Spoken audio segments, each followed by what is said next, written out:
ഹൈദരാബാദ് സർവകലാശാലയിൽ വിദ്യാർത്ഥികൾ സായുധ കലാപത്തിന് ശ്രമിച്ചെന്ന് എഫ്ഐആർ. സർവകലാശാലയ്ക്ക് മുന്നിൽ ഭക്ഷണമുണ്ടാക്കിയതിന് പോലീസ് മർദ്ദിച്ച വിദ്യാർത്ഥിയുടെ നില ഗുരുതരം. വിസിക്കെതിരായ പ്രക്ഷോഭം തുടരുന്നു. അറസ്റ്റിലായവരുടെ ജാമ്യഹർജി പരിഗണിക്കുന്നത് ഈ മാസം 28 മാറ്റി.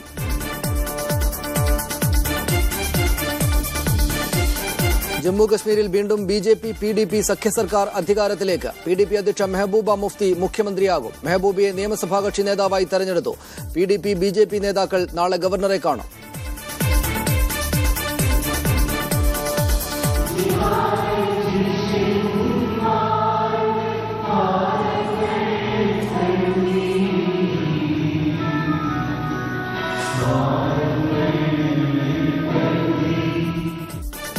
അന്ത്യത്താഴ സ്മരണ പുതുക്കി ക്രൈസ്തവർ പെസഹ ആചരിക്കുന്നു. പള്ളികളിൽ പ്രത്യേക ആരാധനയും കാൽകഴുകൽ ശുശ്രൂഷയും. കത്തോലിക്ക സഭയുടെ ചരിത്രത്തിലാദ്യമായി സ്ത്രീകളുടെ കാൽകഴുകൽ ശുശ്രൂഷ നടത്തി.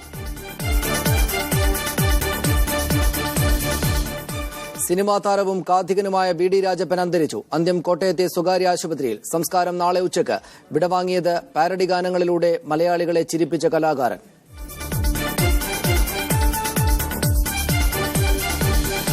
വിഖ്യാത ഫുട്ബോൾ താരം യോഹാൻ ക്രൈഫ് അന്തരിച്ചു. അന്ത്യം അർബുദ രോഗബാധയെ തുടർന്ന്. വിടവാങ്ങിയത് ടോട്ടൽ ഫുട്ബോൾ ലോകത്തിന് സമ്മാനിച്ച പ്രതിഭ.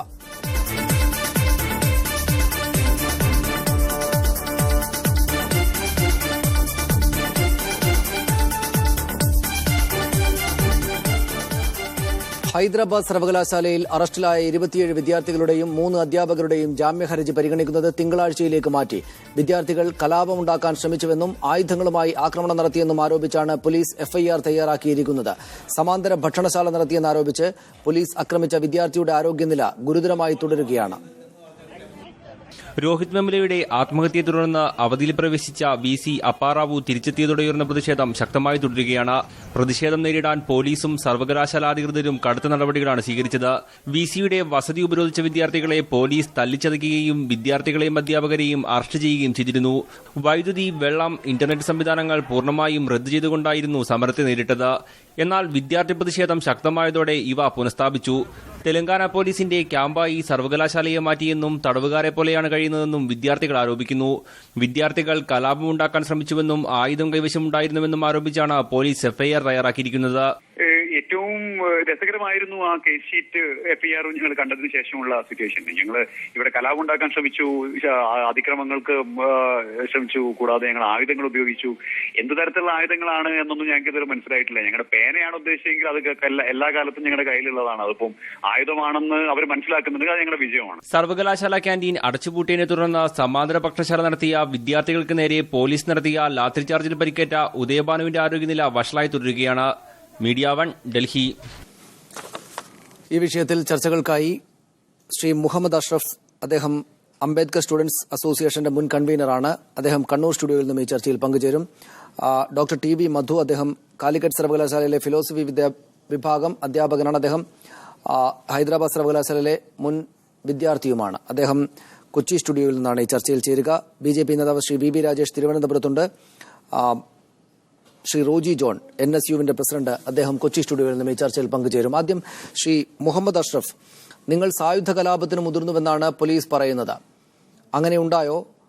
ഒപ്പം ഇത്ര വലിയ പ്രതിസന്ധിയിലേക്ക്, എന്ന് വെച്ചാൽ കറണ്ടും വെള്ളവും നിഷേധിച്ച് ലാത്തി ചാർജ് നടത്തി ഇന്റർനെറ്റും ATM ഒക്കെ ബ്ലോക്ക് ചെയ്ത് നിങ്ങളെ ഇത്രമാത്രം പ്രതിസന്ധിയിൽപ്പെടുത്താൻ മാത്രം, വലിയ തോതിൽ അക്രമങ്ങൾ ക്യാമ്പസിനകത്തുണ്ടാകാൻ മാത്രം എന്താണ് ക്യാമ്പസിനകത്തുണ്ടായത്? നിങ്ങൾ എന്താണ് ചെയ്തത്?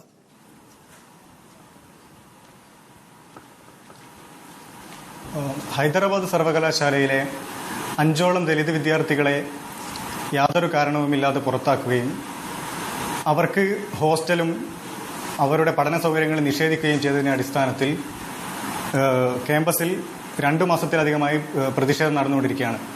ഈ പ്രതിഷേധം നടക്കുന്നതിന്റെ ഇടയിലാണ് രോഹിത് വെമുലയുടെ ആത്മഹത്യ, അല്ലെങ്കിൽ ഇൻസ്റ്റിറ്റ്യൂഷണൽ മർഡർ, ജാതീയമായിട്ടുള്ള ഒരു കൊലപാതകം ക്യാമ്പസിൽ നടക്കുന്നത്. ഇത്രയും കാലം 2 മാസത്തിലധികമായിട്ട് വളരെ സമാധാനപരമായിട്ടാണ് ക്യാമ്പസിൽ പ്രക്ഷോഭങ്ങൾ, പ്രതിഷേധങ്ങൾ നടന്നിട്ടുള്ളത്. യാതൊരു തരത്തിലുള്ള അക്രമ സംഭവങ്ങൾ ആർക്കും കാണിച്ചു തരാൻ കഴിയില്ല. വളരെ സമാധാനപരമായി ഡെമോക്രാറ്റിക് ആയിട്ടുള്ള രൂപത്തിലാണ് ക്യാമ്പസിൽ പ്രക്ഷോഭങ്ങൾ, പ്രതിഷേധങ്ങൾ നടന്നിട്ടുള്ളത്.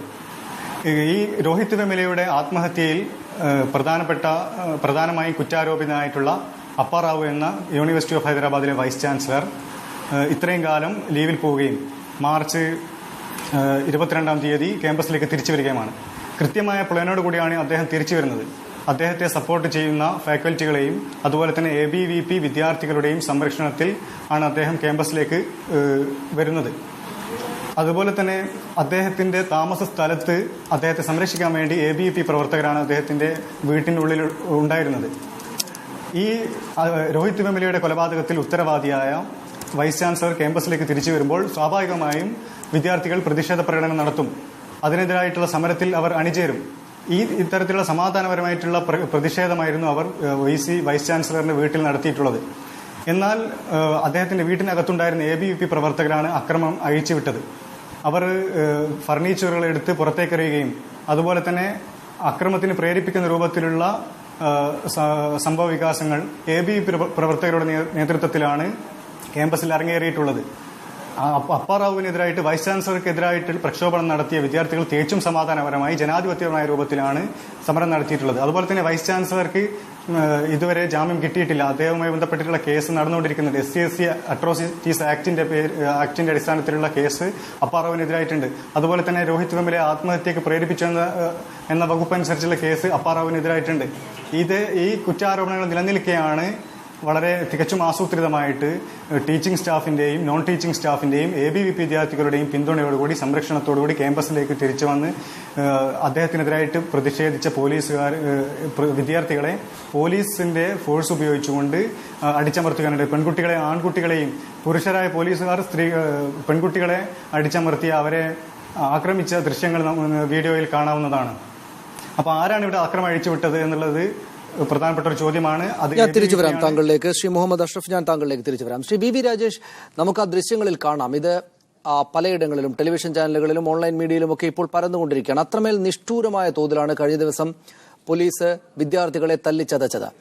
ഏതെങ്കിലും വിധത്തിൽ ന്യായീകരിക്കാവുന്നതാണോ ആ സംഭവ വികാസങ്ങൾ? എന്തുകൊണ്ടാണ് ഇത്തരം കാര്യങ്ങൾ ഉണ്ടാകുന്നത്? വിദ്യാർത്ഥി സമരങ്ങളെ തല്ലിച്ചതയ്ക്കുന്ന ഗവൺമെന്റിന്റെ ഏതൊരു ഗവൺമെന്റിന്റെ നടപടികളോട് ഒരിക്കലും തന്നെ യോജിക്കാൻ സാധിക്കുകയില്ല. വിദ്യാർത്ഥി സമരങ്ങൾ ന്യായമാണെങ്കിൽ സമരം ചെയ്യാനുള്ള അവകാശമുണ്ട്. വിദ്യാർത്ഥികൾ സമരം ചെയ്യും. ഞങ്ങളൊക്കെ തന്നെ സമരം ചെയ്ത് വളർന്നു വന്നവരാണ്. സമരം ചെയ്ത വിദ്യാർത്ഥികളെ അടിച്ചമർത്തുക എന്നുള്ളത് ഒരു ഗവൺമെന്റിന്റെ നയമാവാൻ പാടില്ല എന്നുള്ളതാണ് എന്റെ പ്രാഥമികമായിട്ടുള്ള എന്റെ അഭിപ്രായം. അവിടെ ഏതൊരു സ്ഥലത്തായാലും കേരളത്തിലും ഇന്ത്യയിലെ പല ഭാഗത്തും നമ്മൾ കണ്ടിട്ടുണ്ട്. ഏതൊരു സമരവും വിദ്യാർത്ഥി സമരമായിക്കോട്ടെ, വനിതകളുടെ സമരമായിക്കോട്ടെ, മുതിർന്നവരുടെ സമരമായിക്കോട്ടെ, ആ സമരമൊക്കെ തന്നെ law and order problem create ചെയ്യുമ്പോഴേക്കും, ക്രമസമാധാന പ്രശ്നം ഉണ്ടാക്കുമ്പോഴേക്കും പോലീസ് അതിൽ ഇടപെടും, ഗവൺമെന്റ് അതിൽ ഇടപെടും, പല നിരോധന ഉത്തരവുകളും ഉണ്ടാകും. നമുക്കറിയാം, സോളാർ സമരവുമായി ബന്ധപ്പെട്ട് അനിശ്ചിതകാല സെക്രട്ടേറിയറ്റ് ഉപരോധം എന്ന സമരം LDF പ്രഖ്യാപിച്ച സമരം ആരംഭിച്ചപ്പോൾ തിരുവനന്തപുരത്തെ ക്യാമ്പസുകൾക്ക്, പ്രധാനപ്പെട്ട യൂണിവേഴ്സിറ്റി കോളേജിൽ ഉൾപ്പെടെ അവധി കൊടുത്തുകൊണ്ട് ആ ക്യാമ്പസുകളൊക്കെ തന്നെ പോലീസിന്റെ ബാരക്കുകളാക്കി മാറ്റിയത് ഞാനും താങ്കളും ഉൾപ്പെടെയുള്ളവർ ലോകം കണ്ടതാണ്. അപ്പോൾ ക്രമസമാധാനം പാലിക്കേണ്ട ഉത്തരവാദിത്തം ഗവൺമെന്റിനുണ്ട്, പോലീസിനുണ്ട്. അത് പോലീസ് നേരിടും. ഏറ്റവും കൂടുതൽ ഇപ്പോൾ ഹൈദരാബാദിലൊക്കെ ഈ സമരം നമ്മൾ വല്ലപ്പോഴുമാണ് ഇങ്ങനെയുള്ള സമരമൊക്കെ കാണുന്നത്. ഈ സമരം രൂക്ഷമാണ്. എന്നാൽ കേരളത്തിൽ നമ്മൾ ഏറ്റവും കൂടുതൽ വിദ്യാർത്ഥി സമരങ്ങൾ നടന്നുകൊണ്ടിരിക്കുന്ന സംസ്ഥാനമാണ് കേരളം. ഇതിലപ്പുറം സമരം നമ്മൾ കേരളത്തിൽ കണ്ടിട്ടുണ്ട്. വിദ്യാർത്ഥികൾ അവരുടെ ആവശ്യത്തിനായി സമരം ചെയ്യും. ആ സമരത്തിന് ക്രമസമാധാന പ്രശ്നത്തിനെ ബാധിക്കുമ്പോഴേക്കും പോലീസിന്റെ ഇടപെടും. അതാണ് ഇവിടെ സംഭവിച്ചുകൊണ്ടിരിക്കുന്നത്. അപ്പോൾ തന്നെ ശ്രീ BB രാജേഷ്, ഞാൻ താങ്കളിലേക്ക് തിരിച്ചു വരാം. ഒന്ന് റോജി ജോണിലേക്ക് പോയതിനു ശേഷം. ശ്രീ റോജി ജോൺ, സ്വാഭാവികമാണ് ഒരു ക്യാമ്പസിനകത്ത് അക്രമ സംഭവങ്ങൾ ഉണ്ടാകുമ്പോൾ പോലീസിന് ഇമ്മട്ടിൽ ഇടപെടേണ്ടി വരും. ആ അധികൃതരുടെ അവകാശവാദം അല്ലെങ്കിൽ അവർ മുന്നോട്ട് വെക്കുന്ന വിശദീകരണം ഈ കറണ്ട്, വെള്ളം തുടങ്ങിയവ ബ്ലോക്ക് ചെയ്തതല്ല, അത് സ്വാഭാവികമായി കഴിഞ്ഞ 2-3 മാസമായി അങ്ങനെയാണ്, അക്കാര്യത്തിൽ തടസ്സങ്ങളുണ്ട് എന്നതൊക്കെയാണ്. ഈ തരത്തിലുള്ള വിശദീകരണങ്ങൾ കൊണ്ട് ന്യായീകരിക്കാവുന്നതാണോ ആ സർവകലാശാലയ്ക്കകത്തുണ്ടായ സംഭവ വികാസങ്ങൾ? നമുക്ക് യാതൊരു തരത്തിലും ന്യായീകരിക്കാൻ പറ്റാത്ത സംഭവങ്ങളാണ് കഴിഞ്ഞ 2 ദിവസങ്ങളിൽ ഹൈദരാബാദ് യൂണിവേഴ്സിറ്റിയിൽ ഉണ്ടായിരിക്കുന്നത്. ഞാൻ ഇന്ന് ആണ് അവിടെ യൂണിവേഴ്സിറ്റിയിൽ നിന്നും ഇവിടെ നാട്ടിലേക്ക് എത്തിയിരിക്കുന്നത്. 2 ദിവസമായിട്ട് ഞാൻ ഹൈദരാബാദ് യൂണിവേഴ്സിറ്റിയിൽ തന്നെയായിരുന്നു. അവിടെ കണ്ട കാഴ്ച എന്ന് വെച്ച് കഴിഞ്ഞാൽ വളരെ പരിതാപകരമായ, നമുക്ക് ഒരാൾക്കും അംഗീകരിച്ചു കൊടുക്കാൻ പറ്റാത്ത കാഴ്ചകളാണ് അവിടെ നമുക്ക് കാണേണ്ടി വന്നിരിക്കുന്നത്. ഇവിടെ ശ്രീ രാജേഷ് സൂചിപ്പിച്ചതിൽ നിന്ന് ഒരു വ്യത്യാസമുണ്ട്. ഇവിടെ കേരളത്തിലെ ചില ക്യാമ്പസുകളെ കുറിച്ച്, അവിടെ പോലീസ് അവിടെ ക്യാമ്പ് ഓഫീസ് ആക്കിയതിനെ കുറിച്ചൊക്കെ ശ്രീ രാജേഷ് ഇവിടെ സൂചിപ്പിക്കുകയുണ്ടായി. ഇതിൽ വ്യത്യാസം എന്ന് പറയുന്നത് ഹൈദരാബാദ് യൂണിവേഴ്സിറ്റി ഒരു ഫുള്ളി റെസിഡൻഷ്യൽ ക്യാമ്പസാണ്. അവിടെയുള്ള വിദ്യാർത്ഥികൾ അവിടെ ആ ക്യാമ്പസിനകത്ത് തന്നെ അവിടെ ഹോസ്റ്റലിൽ താമസിക്കുന്ന വിദ്യാർത്ഥികളാണ്. അവർ വീട്ടിൽ പോയി വരുന്ന വിദ്യാർത്ഥികളല്ല. അപ്പോൾ ക്യാമ്പസ് അത് അടച്ചിട്ടിട്ട് അവിടെ വിദ്യാർത്ഥികൾക്ക് ഭക്ഷണവും വെള്ളവും ഹോസ്റ്റലിൽ കൊടുക്കാതെ വരികയും അല്ലെങ്കിൽ ഇന്റർനെറ്റ് സംവിധാനങ്ങളും ATM വരെ അവിടെ അടച്ചുപൂട്ടിയിട്ട ഒരു രീതിയിലേക്ക് ആണ് കാര്യങ്ങൾ പോയിക്കൊണ്ടിരിക്കുന്നത്. അത് മാത്രമല്ല, ഹോസ്റ്റലിൽ മെസ്സ് അടച്ചതിനോടൊപ്പം തന്നെ ക്യാമ്പസിനകത്ത് പ്രവർത്തിക്കുന്ന മറ്റ് ക്യാൻറ്റീനുകളും അടച്ചുപൂട്ടി. അപ്പോൾ അങ്ങനെ ഒരു രീതിയിലേക്ക് പോയപ്പോൾ കുറച്ച് വിദ്യാർത്ഥികൾ ചേർന്ന് സമാന്തരമായിട്ട് പാചകം ചെയ്യാനുള്ള സംവിധാനം ഒരുക്കുകയും അങ്ങനെ പാചകം ചെയ്യാൻ പോയ ഒരു വിദ്യാർത്ഥിയാണ് ഉദയഭാനു എന്ന് പറയുന്ന വിദ്യാർത്ഥിയാണ് തല്ലിച്ചതച്ച് അദ്ദേഹം ഇന്ന് ICUവിൽ കിടക്കുന്നത്. അപ്പോൾ ഇത്തരത്തിൽ നമ്മൾ കേട്ടുകേൾവില്ലാത്ത ഒരു ക്യാമ്പസിലും കേട്ടുകേൾവില്ലാത്ത രീതിയിലേക്കാണ് അവിടെ അക്രമം അഴിച്ചുവിട്ടപ്പെട്ടിരിക്കുന്നത്. കാരണം ഈ സംഭവം ഇവിടെ അഷ്റഫ് സൂചിപ്പിച്ചതുപോലെ ഈ വിഷയം തുടങ്ങിയ കാലം മുതൽ ഇത്രയും മാസങ്ങളായിട്ട് യാതൊരു അക്രമ സംഭവങ്ങളുമില്ലാതെ വളരെ സമാധാനപരമായിട്ട് അവിടെ വിദ്യാർത്ഥികൾ എല്ലാവരും കൂടി ചേർന്ന് ജോയിന്റ് ആക്ഷൻ കമ്മിറ്റിയുടെ നേതൃത്വത്തിൽ ഈ സമരം നടത്തി വരികയാണ്. അപ്പോൾ ആ സാഹചര്യത്തിൽ ഇവിടെ ക്രിമിനൽ കേസിൽ അല്ലെങ്കിൽ ജാമ്യമില്ലാത്ത വകുപ്പ് പ്രതി ചേർക്കപ്പെട്ട ആളാണ് പ്രൊഫസർ അപ്പാറാവു. അദ്ദേഹത്തെ ഈ സാഹചര്യത്തിൽ ഒരു ജുഡീഷ്യൽ എൻക്വയറി നടന്നുകൊണ്ടിരിക്കുന്ന സാഹചര്യത്തിൽ എന്തർത്ഥത്തിലാണ് അദ്ദേഹത്തെ ആ ക്യാമ്പസിലേക്ക് പറഞ്ഞു വിട്ടിരിക്കുന്നത്? ഈ വിഷയം തുടങ്ങി അന്നു മുതൽ എല്ലാവരും ആവശ്യപ്പെടുന്നത് രോഹിത് വെമുലയുടെ കുടുംബവും മറ്റ് സമരം ചെയ്യുന്ന വിദ്യാർത്ഥികളുടെയും എല്ലാവരുടെയും ഏറ്റവും പ്രധാനപ്പെട്ട ആവശ്യം പ്രൊഫസർ അപ്പാറാവുവിനെ വൈസ് ചാൻസലർ സ്ഥാനത്ത് നിന്ന് നീക്കണമെന്നാണ്. അപ്പോൾ അദ്ദേഹത്തെ വൈസ് ചാൻസലറായിട്ട് ഇരുത്തിക്കൊണ്ട് തന്നെ ഒരു ഫ്രീ ആൻഡ് ഫെയർ എൻക്വയറി അങ്ങനെ നടക്കുവാൻ സാധിക്കും. അപ്പോൾ അത്തരം സാഹചര്യത്തിൽ പ്രൊഫസർ അപ്പാറാവുവിനെ അങ്ങോട്ട് വളരെ ഒരു ഗൂഢാലോചനയുടെ ഭാഗമായിട്ട് നേരത്തെ അവര് വൈസ് ചാൻസലർ അദ്ദേഹത്തിന്റെ ബന്ധപ്പെട്ട ആളുകളെ വിളിച്ചു കൂട്ടുന്നു, ABVPയുടെ നേതാക്കളെ വിളിച്ചു കൂട്ടുന്നു, അവരെ എല്ലാം വിളിച്ചു ചേർത്ത് അവരുടെ വീട്ടിലേക്ക് അദ്ദേഹത്തിന് ഒരു കവചം തീർക്കാൻ വേണ്ടിയിട്ട് ABVPയുടെ ആളുകൾ അദ്ദേഹത്തിന്റെ വീടിന് കവചം തീർക്കുന്നു. അപ്പോൾ അവിടെ സ്വാഭാവികമായിട്ടും അത്തരത്തിൽ ഏകപക്ഷീയമായിട്ട് വൈസ് ചാൻസലർ ക്യാമ്പസിലേക്ക് കടന്നു വരുമ്പോൾ വിദ്യാർത്ഥികൾ പ്രതിഷേധിക്കും. അപ്പോൾ ആ പ്രതിഷേധിക്കാൻ ചെന്ന വിദ്യാർത്ഥികളെ തല്ലിച്ചതയ്ക്കാൻ ABVP പ്രവർത്തകരെയും പോലീസിനെയും ഉപയോഗിച്ചുകൊണ്ട് തല്ലിച്ചകർക്കുന്ന ഒരു രീതിയാണ് നമ്മൾ കണ്ടിരിക്കുന്നത്. അപ്പോൾ ഇത് നമുക്ക് ഒരു സ്ഥലത്തും കേട്ടുകേൾവില്ലാത്ത, ഒരു ക്യാമ്പസിലും കേട്ടുകേൾവില്ലാത്ത രീതിയിലുള്ള സമരം അക്രമ മുറകളാണ് അവിടെ പോലീസ് സ്വീകരിച്ചിരിക്കുന്നത്. ഇത് BJP ഗവൺമെന്റും തെലങ്കാന പോലീസും യൂണിവേഴ്സിറ്റി അഡ്മിനിസ്ട്രേഷനും ഇവർ 3 പേരും കൂടി ചേർന്ന് നടത്തിയിരിക്കുന്ന ഒരു സ്റ്റേറ്റ് സ്പോൺസേഡ് ആക്രമണമാണ് അവിടെ നടന്നിരിക്കുന്നത്. അതാണ് ശ്രീ BV രാജേഷ് പ്രധാനപ്പെട്ട കാര്യം. എന്ന് വെച്ചാൽ അപ്പാറാവുവാണ്, ഈ VC ആണ് രോഹിത് വെമുലയുടെ ആത്മഹത്യയിലേക്ക് നയിച്ച സംഭവങ്ങളുടെ ആസൂത്രകൻ. അദ്ദേഹമാണ് അക്കാര്യത്തിൽ കുറ്റക്കാരനെന്നാണ് അവിടുത്തെ വിദ്യാർത്ഥികൾ വിചാരിക്കുന്നത്. അപ്പാറാവുവിനെ മാറ്റി നിർത്തണം എന്ന അവരുടെ ആവശ്യം തൃണവൽ ഗണിച്ചുകൊണ്ട് അപ്പാറാവുവിനെ തിരികെ എത്തിക്കുകയാണ് ക്യാമ്പസിനകത്തേക്ക്. എന്നിട്ട് അവിടെ ABVP പ്രവർത്തകരുമായി ഗൂഢാലോചന നടത്തുന്നു, സർക്കാർ സ്പോൺസേഡ് അക്രമം നടക്കുന്നു. അതേ തുടർന്ന് എന്താണ് സംഭവിക്കുന്നത്? ആ കുട്ടികൾ അവിടെ താമസിച്ചു പഠിക്കുന്ന ക്യാമ്പസിനകത്ത് വെള്ളവും കറണ്ടും ATM ബ്ലോക്ക് ചെയ്യുകയും ഒക്കെ ഉണ്ടാകുന്നു.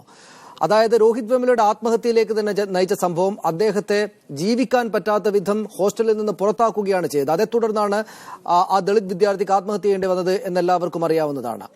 അതേ സംഭവം ആവർത്തിക്കുകയാണ്. ഈ ക്യാമ്പസിനകത്ത് കുട്ടികളെ ഭക്ഷണവും വെള്ളവും ഇല്ലാത്ത വിധം പിടിച്ചിടുകയാണ് ചെയ്യുന്നത്. ഇത് പ്രശ്നങ്ങൾ ഉണ്ടാക്കാനുള്ള, നേരത്തെ ശ്രീ റോജി ജോൺ ചൂണ്ടിക്കാണിച്ചതുപോലുള്ള ആ ഗൂഢാലോചനക്കാരുടെ അല്ലെങ്കിൽ അങ്ങനെയുള്ള ഒരു ത്രയത്തിന്റെ, ABVPയുടെയും കേന്ദ്ര സർക്കാരിന്റെയും യൂണിവേഴ്സിറ്റി അഡ്മിനിസ്ട്രേഷന്റെയും ഭാഗത്തുനിന്നുണ്ടായ അക്രമ പ്രവർത്തനങ്ങളാണ് ഇങ്ങനെ ഈ സംഭവങ്ങളിലേക്ക് കൊണ്ടുവന്നെത്തിച്ചിരിക്കുന്നതെന്ന്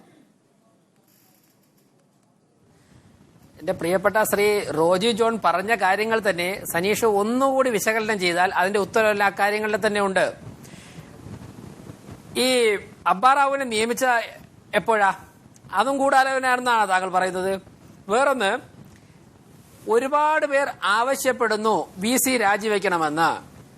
കേരളത്തിലെ നല്ലൊരു ശതമാനം ജനങ്ങളും ആവശ്യപ്പെടുന്നു ഉമ്മൻചാണ്ടി രാജിവെക്കണമെന്ന്. രാജിവെച്ചോ റോജി? രാജിവെച്ചില്ലല്ലോ. മൻമോഹൻ സിംഗ് രാജിവെക്കണമെന്ന് കോടിക്കണക്കിന് ജനങ്ങൾ ആവശ്യപ്പെട്ടിരുന്നു. മൻമോഹൻ സിംഗ് രാജിവെച്ചോ? ഇനി അതവിടെ നിൽക്കട്ടെ. റോജി ജോണിന് അടിയന്തരാവസ്ഥയെക്കുറിച്ച് അറിയാമല്ലോ. ഇന്ത്യയുടെ ചരിത്രത്തിൽ എല്ലാ സമരങ്ങളെയും അടിച്ചമർത്തി ഭരണം നടത്തിയ ഇന്ത്യൻ രാഷ്ട്രീയത്തിലെ ഏറ്റവും വലിയ ഏകാധിപതിയായിരുന്ന ഇന്ദിരാഗാന്ധിയുടെ പാർട്ടിയുടെ വിദ്യാർത്ഥി സംഘടനയുടെ അഖിലേന്ത്യാ പ്രസിഡന്റാണ് താങ്കൾ. അപ്പൊ സമരങ്ങളെ ഗവൺമെന്റ്, കോൺഗ്രസിന്റെ ഗവൺമെന്റ് നേരിട്ട രീതിയിൽ നിന്നും ഒരു ഗവൺമെന്റ് നേരിട്ടിട്ടില്ല. ഇവിടെ ഇപ്പോൾ തെലങ്കാനയിലെ പോലീസ് ഈ സമരത്തെ ക്രൂരമായി നേരിടുന്നുവെങ്കിൽ തെലങ്കാന ഭരിക്കുന്ന BJP ആണോ? ഞാൻ ഹൈദരാബാദ് യൂണിവേഴ്സിറ്റിയിലൊന്നും കഴിഞ്ഞ ദിവസം ഇല്ലായിരുന്നു. താങ്കൾ അവിടെ ഉണ്ടായിരുന്നല്ലേ പറഞ്ഞത്? തെലങ്കാന ഭരിക്കുന്ന TRS ഏത് പാർട്ടിയുടെ സഖ്യകക്ഷിയാണ്? BJPയുടെ അല്ലല്ലോ, കോൺഗ്രസിന്റെ അല്ലേ? അങ്ങനെ വിദ്യാർത്ഥികളെ തല്ലിച്ചതയ്ക്കുന്നുവെങ്കിൽ അതിന്റെ പ്രധാനപ്പെട്ട ഉത്തരവാദിത്തം ഇന്ത്യൻ നാഷണൽ കോൺഗ്രസിനാണ്. കോൺഗ്രസിന്റെ ഗൂഢാലോചന ഭാഗമായിട്ട് തെലങ്കാനയുടെ പോലീസ് വിദ്യാർത്ഥികളെ തല്ലിച്ചതിന് ശേഷം BJPക്കെതിരെ ആസൂത്രിതമായി വികാരം ഉയർത്തിവിടാൻ നിങ്ങൾ ശ്രമിക്കുക. നിങ്ങളുടെ രാഷ്ട്രീയ തെലങ്കാനയിൽ ഭരിക്കുന്നത് കോൺഗ്രസിന്റെ സർക്കാരാണോ? TRS നിങ്ങളുമായിട്ടുള്ള കൂട്ടിയാന്നല്ലേ? ഒരു നിമിഷം, നമുക്ക് ആ രാഷ്ട്രീയ വിഷയങ്ങളിലേക്ക് വരുന്നതിന് മുമ്പ് ശ്രീ VV രാജേഷ്, ശ്രീ റോജി ജോൺ, ഞാൻ രണ്ടുപേരിലേക്കും തിരിച്ചു വരാം. ഒന്ന് ഞാൻ ഡോക്ടർ TB മധുവിലേക്ക് പോയതിനു ശേഷം TRS BJPക്ക് നിയന്ത്രണമല്ലോ, ഇന്ത്യൻ നാഷണൽ കോൺഗ്രസിലെ നിയന്ത്രണമുള്ളൂ. BJP അല്ലല്ലോ സാർ തെലങ്കാന ഭരിക്കുന്നത്. രാജേഷ് ഞാനത് വ്യക്തമാക്കേണ്ടതുണ്ട്. ഇവിടെ വസ്തുതകൾ വളച്ചൊടിക്കരുത്, ഞാൻ വ്യക്തമാക്കിക്കൊള്ളട്ടെ. ഒരു സർവകലാശാലയില്, കേന്ദ്ര സർവകലാശാലയില്, അവിടെ പോലീസ്, അതിനകത്ത് ഒരു പോലീസ് യൂണിഫോം ഇട്ട പോലീസുകാരൻ ആ ക്യാമ്പസിനകത്ത് കയറണമെങ്കിൽ അത് യൂണിവേഴ്സിറ്റി അഡ്മിനിസ്ട്രേഷന്റെ റിക്വസ്റ്റിൽ മാത്രമേ സാധിക്കുകയുള്ളൂ. അപ്പോൾ ഇത്രയും കാലം ക്യാമ്പസിനകത്ത് കിടക്കാതിരുന്ന തെലങ്കാന പോലീസ് ഇന്ന് കഴിഞ്ഞ ദിവസം പ്രൊഫസർ അപ്പാറാവ് അവിടെ വന്നപ്പോൾ എങ്ങനെയാണ് ക്യാമ്പസിനകത്ത് കടന്നത്? അവിടെ ക്യാമ്പസിനകത്ത് കടക്കണമെങ്കിൽ യൂണിവേഴ്സിറ്റിയുടെ പെർമിഷൻ വേണം. അവിടെ പോലീസ് വിദ്യാർത്ഥികളെ കൈകാര്യം ചെയ്യണമെങ്കിൽ, അടിക്കണമെങ്കിൽ അതിന് യൂണിവേഴ്സിറ്റിയുടെ അനുവാദം കൊടുത്താൽ മാത്രമേ പോലീസ് അവിടെ പ്രതികരിക്കുകയുള്ളൂ.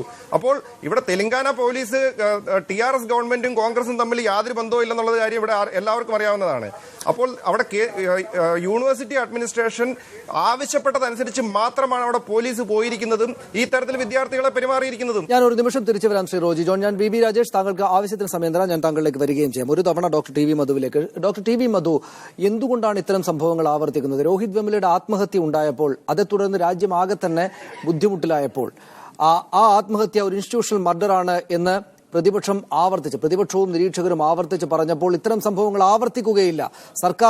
സർക്കാരുകൾ ഏതെങ്കിലും വിധത്തിൽ ഈ ജനവികാരത്തിനും പ്രതിഷേധത്തിനും മുന്നിൽ പതിഞ്ഞു നിൽക്കും, സൗമ്യമായി അതിനെ കണ്ടുകൊള്ളും എന്ന തോന്നലാണ് ഇന്നലെയോടെ ഇല്ലാതായിരിക്കുന്നത്. അതിരൂക്ഷമായി തന്നെയാണ് ഈ വിദ്യാർത്ഥി ഫോഴ്സിനെ ഞങ്ങൾ നേരിടാൻ പോകുന്നത് എന്നാണ് ഭരണാധികാരത്തിലിരിക്കുന്ന ആളുകൾ ആവർത്തിച്ച് തെളിയിച്ചത്.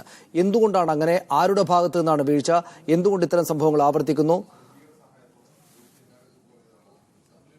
വാസ്തവത്തിൽ ഈ പ്രശ്നത്തെ ഒരു ക്രമസമാധാന പ്രശ്നമായിട്ട് അവിടെ കാണുന്നത് തീരെ ശരിയല്ല. ഇത് വാസ്തവത്തിലൊരു വലിയൊരു ആഴങ്ങളുള്ള ഒരു പ്രശ്നമായിട്ടാണ് ഞാനിതിനെ കാണുന്നത്. കാരണം ഒരുപക്ഷെ ലോകത്തിൽ ഇപ്പം അടുത്ത വന്ന റിപ്പോർട്ടനുസരിച്ച് ലോകത്തിലെ ഏറ്റവും മികച്ച 500 യൂണിവേഴ്സിറ്റി ഡിപ്പാർട്ട്മെൻറ്റുകളിൽ 3 ഈ ഹൈദരാബാദ് യൂണിവേഴ്സിറ്റിയിലെ ഡിപ്പാർട്ട്മെൻറ്റുകളാണ്. അതുപോലെ തന്നെ UGC റാങ്കിംഗ് അനുസരിച്ചും ഇന്ത്യയിലെ ഏറ്റവും നല്ല യൂണിവേഴ്സിറ്റി ആയിട്ട് തിരഞ്ഞെടുക്കപ്പെട്ട യൂണിവേഴ്സിറ്റിയാണ് ഹൈദരാബാദ് സെൻട്രൽ യൂണിവേഴ്സിറ്റി. അവിടെ പഠിക്കാൻ കഴിഞ്ഞ ഒരു വിദ്യാർത്ഥി എന്ന നിലയ്ക്ക് അതിലൊക്കെ അഭിമാനം കൊള്ളുന്ന വിദ്യാർത്ഥികളാണ്. റോജിയും അവിടെ പഠിച്ച ആളാണെന്ന് ഞാനിപ്പോൾ മനസ്സിലാക്കി. ഇവിടെ നടന്ന ഒരു പ്രശ്നം എന്ന് പറയുന്നത് യുദ്ധസമാനമായ ഒരു അന്തരീക്ഷം അവിടെ നിലനിൽക്കുന്നു. ഈ യുദ്ധം നയിക്കുന്നത് ആരാ? ഈ യുദ്ധം നയിക്കുന്നത്, ഈ യുദ്ധത്തിന്റെ സർവ്വസൈന്യാധിപനായിട്ട് നിൽക്കുന്നത് ആ സ്ഥാപനത്തെ രക്ഷിക്കേണ്ട ചുമതലയുള്ള അതിന്റെ അധികാരിയായിട്ടുള്ള വൈസ് ചാൻസലറാണ് എന്നുള്ളതാണ് ഏറ്റവും ദയനീയവും ഏറ്റവും ഭീതിജനകവുമായ ഒരു കാര്യം. ഇത് ആ ആക്രമണത്തിൽ തേര് തെളിക്കുന്ന ഒരു റോള് കേന്ദ്ര ഗവൺമെന്റ് എടുക്കുന്നു എന്നുള്ളതാണ് അതിനേക്കാൾ ഭീകരമായിട്ടുള്ള മറ്റൊരു അവസ്ഥ എന്നുള്ളതാണ് ഇതാണ് ഇതിന്റെ വളരെ പ്രധാനപ്പെട്ട ഒരു കാര്യമായിട്ട് ഇതിനെ കാണേണ്ടതുണ്ട് എന്നാണ് എനിക്ക് തോന്നുന്നത്. മാത്രമല്ല, ഈ ഹൈദരാബാദ് യൂണിവേഴ്സിറ്റിയിൽ വിദ്യാർത്ഥി സംഘർഷങ്ങളും രാഷ്ട്രീയമായിട്ടുള്ള പ്രശ്നങ്ങളും കായികമായിട്ടുള്ള സംഘർഷങ്ങളും ഒക്കെ ഒരുപാടുണ്ടായിട്ടുണ്ട്. പണ്ട് മണ്ഡൽ സമരം നടക്കുന്ന സമയത്തും അതിനുശേഷം ബാബറി മസ്ജിദ് നടക്കുന്ന സമയത്തും ഒക്കെ ഒരുപാട് സംഘർഷങ്ങൾ ഉണ്ടാക്കുകയും ക്യാമ്പസ് അടച്ചിടുകയും ഒക്കെ ചെയ്യുന്ന ഒരു സിറ്റുവേഷൻ ഉണ്ടായിരുന്നു. പക്ഷേ ഇപ്പോൾ നടന്നത് എന്താ വെച്ചാൽ അവിടെ VC തന്നെ, സർവകലാശാലയുടെ ഭരണസമിതി തന്നെ അതിൽ പക്ഷം പിടിക്കുകയും അതിൻ്റെ ഒരു പക്ഷത്ത് നിന്നുകൊണ്ട്, മാത്രമല്ല നമ്മൾ കേട്ട ഒരു വാർത്ത എന്ന് പറയുന്നത് ആ സർവകലാശാലയിൽ ആരൊക്കെ ശിക്ഷിക്കപ്പെടണം എന്ന രീതിയിൽ സ്മൃതി ഇറാനി ഒരു കത്തെഴുതി, ഒന്നല്ല പലവട്ടം എഴുതിയെന്നാണ് പറയുന്നത്. ഇങ്ങനെ വളരെ നഗ്നമായിട്ടൊരു സർവകലാശാലയുടെ സ്വയംഭരണ അവകാശത്തിൻ്റെ മുകളിൽ കൈകടത്തുകയും അവിടെ പക്ഷം പിടിക്കുകയും ചെയ്തുകൊണ്ട് ഒരു യുദ്ധം നയിക്കുക. സർവകലാശാല എന്ന് പറയുന്നത് ഒരു അക്കാദമിക സമൂഹം ആണ്, അവിടുത്തെ പ്രധാനപ്പെട്ട സമൂഹം എന്ന് പറയുന്നത്. ഈ അക്കാദമിക സമൂഹത്തിനെതിരെ യുദ്ധം നയിക്കുന്ന ഒരു വൈസ് ചാൻസലർ എന്ന് പറഞ്ഞാൽ അദ്ദേഹം വൈസ് ചാൻസലർ അല്ല, അദ്ദേഹം ഒരു അധ്യാപകനായിരിക്കാൻ പോലും യോഗ്യതയില്ല എന്നാണ് ഇതെന്ന് മനസ്സിലാക്കുന്നത്. എത്രയും പെട്ടെന്ന് അദ്ദേഹത്തെ നീക്കം ചെയ്യുക എന്നുള്ളതാണ് ഉത്തരവാദിത്തമുള്ള ഒരു ഭരണ സംവിധാനം ചെയ്യേണ്ടത്. ഇവിടെ കണ്ടത് വളരെ ജാതീയമായ അടിച്ചമർത്തലുകളും അടിമത്വവും ഒക്കെ ഇന്ത്യയുടെ സമൂഹത്തിലുള്ള ഒരു കാര്യമാണെന്ന് നമുക്കറിയാം. പക്ഷേ ഇൻസ്റ്റിറ്റ്യൂഷണലൈസ്ഡ് ആയിട്ട് അതിനെ ലെജിറ്റിമൈസ് ചെയ്യുന്ന ഒരു സംവിധാനത്തിൻ്റെ ഇരയായിട്ട് മാറുകയാണ് വെമുല ചെയ്തത്. ഇത് മാത്രമാണ് അവിടെ യുദ്ധത്തിന്, ആക്രമണത്തിന് ഇരയാകുന്ന വിദ്യാർത്ഥികൾ ചെയ്ത ഒരേ ഒരു കുറ്റം എന്ന് പറയുന്നത്. ഈ ആത്മഹത്യയുടെ പിന്നിലുള്ള കാരണങ്ങൾ വെളിച്ചത്ത് കൊണ്ടുവരാൻ വേണ്ടി അവർ സമരത്തിലേർപ്പെട്ടു എന്നുള്ളത് മാത്രമാണ്. അതിൽ പ്രതി ചേർക്കപ്പെട്ട ഒരാൾ, SC/ST അട്രോസിറ്റി ആക്ട് അനുസരിച്ച് ജാമ്യമില്ലാത്ത വകുപ്പ് അനുസരിച്ച് ചാർജിന് വിധേയമായിട്ടുള്ള ഒരു വൈസ് ചാൻസലർ അവിടെ തുടരുന്നു എന്ന് പറയുന്നത് എന്ത് തിടുക്കമാണ് അദ്ദേഹത്തിന് ഇപ്പോൾ അവിടെ വന്ന് ചാർജ് എടുക്കാനുണ്ടായത്? എന്തിന്റെ പേരിലാണ് ഈ ഒരു അവസരത്തിൽ? ഈ പ്രശ്നം തീർന്നിട്ടില്ലല്ലോ. ആത്മഹത്യ ഉയർത്തിയ പ്രശ്നങ്ങൾ പരിഹരിക്കപ്പെട്ടിട്ടില്ല. അതിന്റെ അന്വേഷണം നടന്നുകൊണ്ടിരിക്കുകയാണ്. ആ സാഹചര്യം മാറിയിട്ടില്ല. അദ്ദേഹം എന്തുകൊണ്ടാണ് ലീവ് എടുത്തതെങ്കിൽ ആ ലീവ് എടുക്കാൻ ഇടയാക്കിയ സാഹചര്യം ഇപ്പോഴും നിലനിൽക്കുന്നു എങ്കിൽ എന്തുകൊണ്ടാണ് അദ്ദേഹം ഇത്രയും തിടുക്കത്തിൽ അവിടെ വന്ന് ചാർജ് എടുക്കുക മാത്രമല്ല, ചാർജ് എടുക്കുന്നതിന് മുമ്പ് ഞാൻ ചാർജ് എടുക്കുന്ന ദിവസം എന്തൊക്കെയാണ് ഓരോരുത്തരും ചെയ്യേണ്ടത് എന്ന രീതിയിലൊരു നിർദ്ദേശങ്ങൾ അടങ്ങിയ ഒരു കുറിപ്പ്, അതിപ്പോൾ സോഷ്യൽ മീഡിയയിലൊക്കെ പുറത്തു വന്നിട്ടുണ്ട്. ഈ കുറിപ്പ് ഇത്രയും നാണം കെട്ട രീതിയിലുള്ളൊരു സർവകലാശാലയാക്കിയിട്ട് അതിനെ മാറ്റുക എന്നുള്ളത് സത്യത്തിൽ ലോകത്തിന് മുമ്പിൽ നമുക്ക് മുന്നോട്ട് വെക്കാൻ കഴിയുന്ന ചില മാതൃകകളിൽ ഒന്നായിരിക്കും ചിലപ്പോൾ ചില സർവകലാശാലകൾക്ക്, ഹൈദരാബാദ് സെൻട്രൽ യൂണിവേഴ്സിറ്റിയും അതുപോലെ തന്നെ JNU അടക്കമുള്ള സർവകലാശാലകൾ. ഇവിടെ ഈ സർവകലാശാലയെ നാണക്കേടിന്റെ ഒരു പര്യായങ്ങളാക്കി മാറ്റുന്നു എന്നുള്ളത് ഈ ഭരണകൂടം ചെയ്യുന്ന ഏറ്റവും നിന്ദ്യമായിട്ടുള്ള ഒരു കാര്യമായിട്ടാണ് എനിക്ക് തോന്നുന്നത്. ഡോക്ടർ മധു ഒപ്പം നമുക്ക് പരിചയമുള്ള പതിവ് വിദ്യാർത്ഥി സംഘടനകളെന്ന് അല്ലെങ്കിൽ വിദ്യാർത്ഥി രാഷ്ട്രീയ പ്രവർത്തനങ്ങളെന്ന് വ്യത്യസ്തമായിട്ട് അംബേദ്കറേറ്റ് രാഷ്ട്രീയത്തിന്റെ, ദളിത് വിദ്യാർത്ഥി രാഷ്ട്രീയത്തിന്റെ ശക്തമായൊരു മുഖം അവിടെയുണ്ട് എന്നതാണല്ലോ നമ്മൾ കഴിഞ്ഞ ദിവസങ്ങളിൽ മനസ്സിലാക്കിയത്. അതിന്റെ സജീവ പ്രവർത്തകരും നേതാവുമായിരുന്നു രോഹിത് വെമുല. ഈ ദളിത് വിദ്യാർത്ഥി രാഷ്ട്രീയ പ്രസ്ഥാനത്തിനെതിരെയാണ് ABVPയുടെ ഈ സ്വാഭാവികമായും കേന്ദ്ര സർക്കാരിനകത്തുള്ള ഇപ്പോഴത്തെ ആധിപത്യം വെച്ച് ABVP അവർക്കെതിരെയാണ് നിൽക്കുന്നത് എന്നതാണല്ലോ ഈ കഴിഞ്ഞ ദിവസങ്ങളിലെ വാർത്തകൾ എന്ന് മനസ്സിലാക്കുന്നത്. അത്തരത്തിലുള്ള വിശാലമായ രാഷ്ട്രീയ അർത്ഥങ്ങൾ എന്തൊക്കെയാണ് ഇതുമായി ബന്ധപ്പെട്ടുള്ളത്? വാസ്തവത്തിൽ ഈ ഹൈദരാബാദ് സെൻട്രൽ യൂണിവേഴ്സിറ്റിയുടെ ചരിത്രം അറിയുന്നവർക്കറിയാം, അവിടെ പണ്ട് മുതൽ തന്നെ വളരെ ശക്തമായിട്ടുള്ള ജാതീയമായിട്ടുള്ള വിവേചനവും ശക്തമായിട്ടുള്ള അടിച്ചമർത്തലുകൾക്കെതിരായിട്ടുള്ള സമരങ്ങളും ഒക്കെ നടന്നു വരുന്ന ഒരു സർവകലാശാലയാണ് ഹൈദരാബാദിലെ സർവകലാശാല. പ്രത്യേകിച്ച് പ്രധാനപ്പെട്ട രാഷ്ട്രീയ സംഘടനകളും അല്ലെങ്കിൽ രാഷ്ട്രീയ സംഘടനകളുടെ വിദ്യാർത്ഥി പ്രസ്ഥാനങ്ങളും എന്നതിനപ്പുറത്ത് ഉള്ള വളരെ വിശാലമായ അർത്ഥത്തിൽ രാഷ്ട്രീയത്തെ നിർവചിക്കുന്ന രീതിയിലുള്ള സംഘടനാ രാഷ്ട്രീയം ഉയർന്നു വന്നിട്ടുള്ള ഒരു സ്ഥാപനമാണ്, ഒരു സർവകലാശാലയാണ് ഹൈദരാബാദിലെ സർവകലാശാല. പക്ഷേ ഇപ്പോൾ സംഭവിച്ചിട്ടുള്ളത് അതിൻ്റെ പലതരത്തിലുള്ള സംഘർഷങ്ങളും ഒക്കെ അവിടെ മുമ്പേ നിലനിന്നിട്ടുണ്ട്.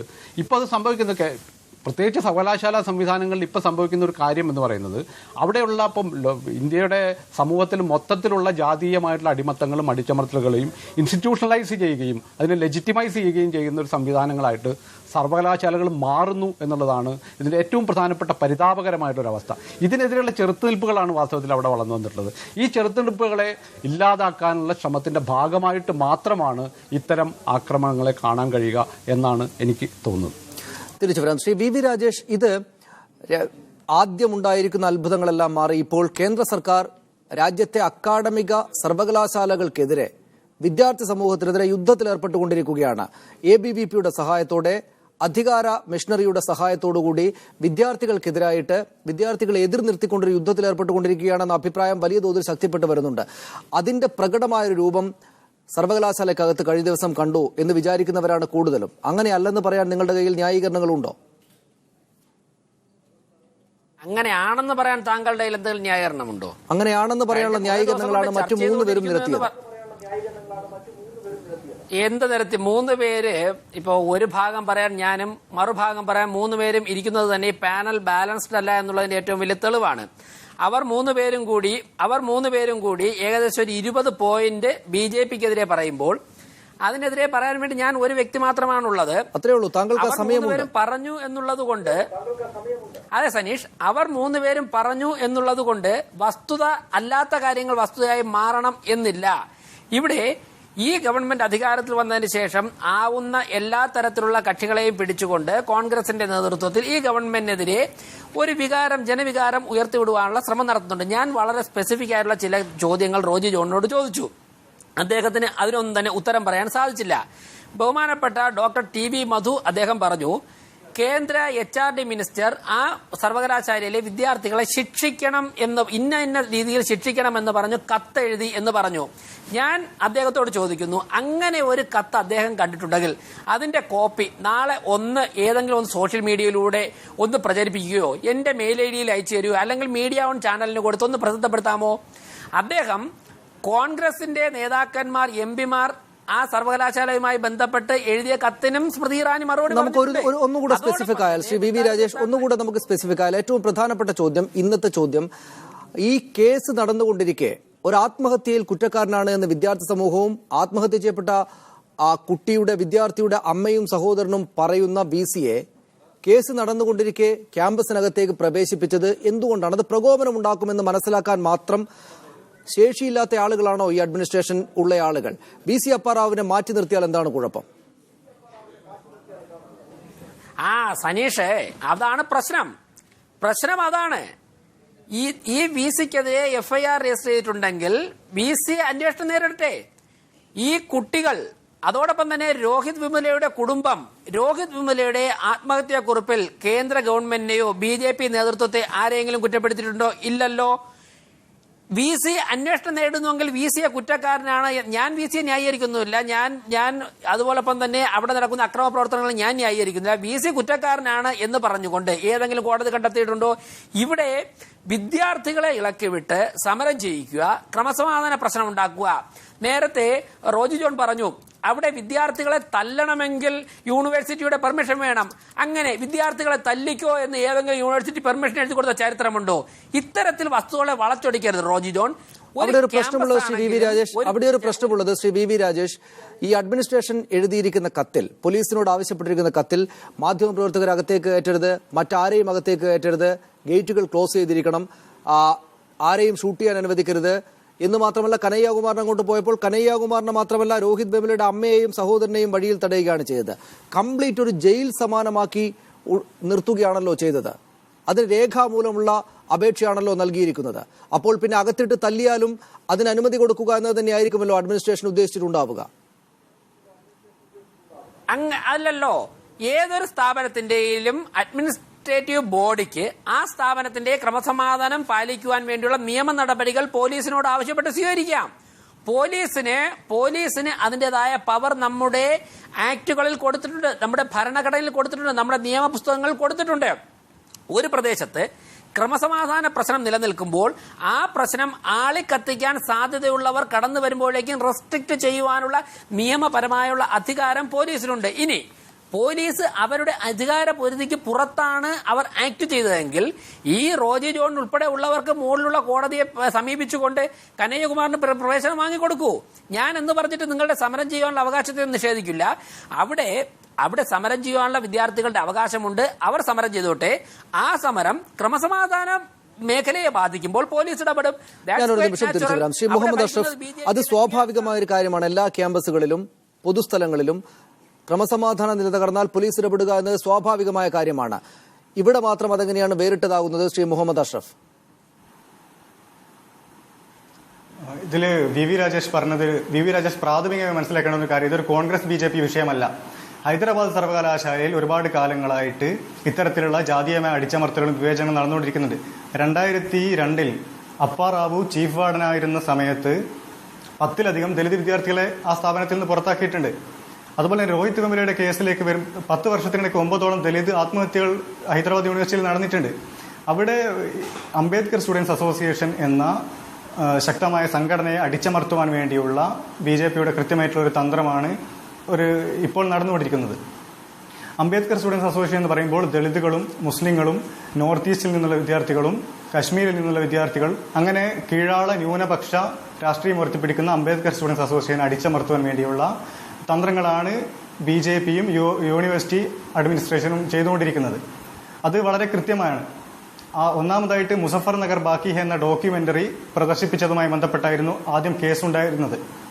ആ സമയത്ത് ABVPയും ASN തമ്മിൽ സംഘർഷമുണ്ടായി എന്ന് ABVP വാർത്ത പടച്ചുണ്ടാക്കുകയും അതിന്റെ അടിസ്ഥാനത്തിൽ 5ഓളം ദലിത് വിദ്യാർത്ഥികളെ പുറത്താക്കുകയാണ് ഉണ്ടായത്. പിന്നീട് വിഷയം മാറുകയും യാക്കൂബ് മേമനുമായി ബന്ധപ്പെട്ട വിഷയവുമായി അത് കണക്ട് ചെയ്യുകയും അങ്ങനെ ഈ വിഷയത്തിന് മറ്റൊരു നിറം കൊടുക്കുകയും അങ്ങനെ ദളിത് കീഴാള രാഷ്ട്രീയത്തിന് അടിച്ചമർത്താൻ വേണ്ടിയുള്ള ഒരു തന്ത്രമായിരുന്നു അവർ പ്രയോഗിച്ചിരുന്നത്. അതുപോലെ തന്നെ 2015 ഡിസംബറിൽ രോഹിത് വെമുല വൈസ് ചാൻസലർ അപ്പാറാവുവിന് കത്തെഴുതുകയുണ്ടായി. ദലിത് വിദ്യാർത്ഥികൾ യൂണിവേഴ്സിറ്റിയിൽ അഡ്മിഷൻ എടുക്കുമ്പോൾ അവർക്ക് വിഷമോ അല്ലെങ്കിൽ തൂങ്ങി മരിക്കാൻ വേണ്ടി കയറ് കൊടുക്കുകയോ ചെയ്യണമെന്ന് അദ്ദേഹം അഭ്യർത്ഥിച്ചിരുന്നു. ആ സമയത്ത് വൈസ് ചാൻസലർ ആ കത്തിനോട് റെസ്പോണ്ട് ചെയ്യുകയോ അതിന്റെ സീരിയസ്നെസ് മനസ്സിലാക്കുകയോ ചെയ്തിട്ടില്ല. അത് പരിഗണിക്കുകയോ ചെയ്തിട്ടില്ല. പിന്നെ അതുപോലെ തന്നെ എന്ത് ക്രമസമാധാന പ്രശ്നമാണ് ഹൈദരാബാദ് യൂണിവേഴ്സിറ്റിയിൽ നടന്നത്? 2 മാസത്തിലധികമായി വിദ്യാർത്ഥികൾ സമാധാനപരമായി ഡെമോക്രാറ്റിക് ആയിട്ട് പ്രതിഷേധം നടത്തിക്കൊണ്ടിരിക്കുകയാണ്. അപ്പോൾ അവിടെ എന്ത് ക്രമസമാധാന പ്രശ്നമാണ് ഉണ്ടായത്? പക്ഷെ അവിടെ ഒരു ചോദ്യമില്ലേ ശ്രീ മുഹമ്മദ് അഷ്റഫ്? അവിടെ ഒരു ചോദ്യം സ്വാഭാവികമായും വരാവുന്നത് 2 മാസമായി സമാധാനപരമായി സമരം നടക്കുകയാണ്. 2 മാസമായി നിങ്ങൾ കുറ്റക്കാരെന്ന് വിചാരിക്കുന്ന VC അപ്പാറാവു അവിടെയില്ല. അദ്ദേഹം വന്നപ്പോൾ നിങ്ങൾ പ്രകോപിതരായി അക്രമ സംഭവങ്ങൾ നടത്തി, തിരിച്ചടിക്കേണ്ടി വന്നു പോലീസിൽ നിന്ന്. ന്യായീകരിക്കാവുന്നതേ ഉള്ളൂ. വൈസ് ചാൻസലർ അപ്പാറാവു ഈ പ്രക്ഷോഭവുമായി ബന്ധപ്പെട്ട് ജനുവരി തുടക്കത്തിൽ പ്രതിഷേധം നടക്കുന്ന സമയത്തും ക്യാമ്പസിൽ വന്നിട്ടുണ്ട്. അന്ന് യാതൊരു തരത്തിലുള്ള അക്രമവും ക്യാമ്പസിൽ നടന്നിട്ടില്ല. അദ്ദേഹം നോൺ ടീച്ചിങ് സ്റ്റാഫ് അവിടെ അഡ്മിനിസ്ട്രേഷൻ ബിൽഡിംഗിൽ ബ്ലോക്ക് ചെയ്തപ്പോൾ നോൺ ടീച്ചിങ് സ്റ്റാഫിനെ ഫംഗ്ഷൻ ചെയ്യാൻ അനുവദിക്കണമെന്ന് പറഞ്ഞു. അപ്പോൾ സമരക്കാർ അവരെ അനുവദിച്ചു. അങ്ങനെ VC-യുമായിട്ട് ചർച്ച നടന്നിട്ടുണ്ടായിരുന്നു. ആ സമയത്ത് യാതൊരു അക്രമവും നടന്നിട്ടില്ല. തീർച്ചയായും ഞാൻ തിരിച്ചു വരാം താങ്കളിലേക്ക്, താങ്കൾ അടക്കമുള്ള അതിഥികളിലേക്ക് വളരെ പെട്ടെന്ന് വരാം. ശ്രീ VV രാജേഷ്, ഞാൻ താങ്കളിലേക്കാണ് വരിക ചെറിയ ഇടവേളയ്ക്ക് ശേഷം.